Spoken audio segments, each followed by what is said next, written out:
encontrás a ambas márgenes del río Uruguay y del río Paraná.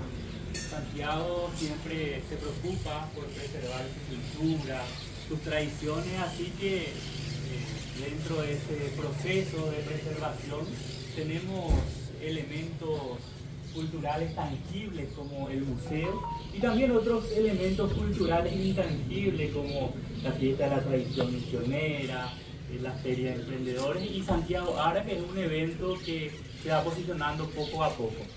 Lo que vamos a recorrer hoy es el Museo Tesoro Jesuítico de Santiago Misiones.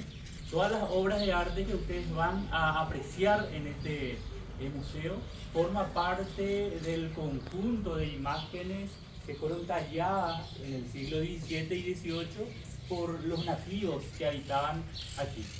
Las imágenes adornaban la antigua iglesia. Esa iglesia solamente queda vestigio de ese lugar. Al costado, detrás del museo, ustedes pueden apreciar los muñones, montículos de tierra, de adobe, que era lo que formaba parte de la iglesia. En el año 1725, ya después de la expulsión de los jesuitas, la iglesia se derrumba poco a poco. Entonces las familias de la comunidad de Santiago entran a la iglesia y llevan las imágenes a resguardarlas en sus casas, en sus domicilios. Eso es un acto realmente de compromiso ciudadano.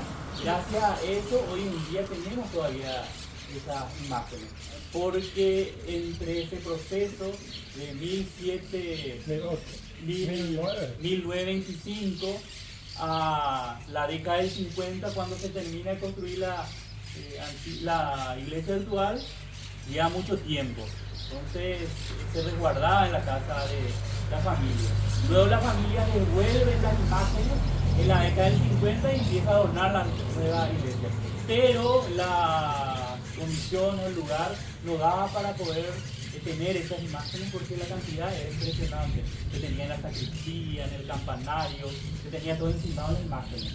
Y ya en el año 1984, gracias a una fundación extranjera, la Fundación Paracuaria, se construye este lugar para que se pueda exponer las imágenes que formaban parte de la antigua iglesia. Entonces se traslada de la nueva iglesia al museo para que podamos disfrutar y observar las obras de arte. Entonces les invito a pasar. Tenemos tres salas y vamos a ir recorriendo poco a poco. Adelante.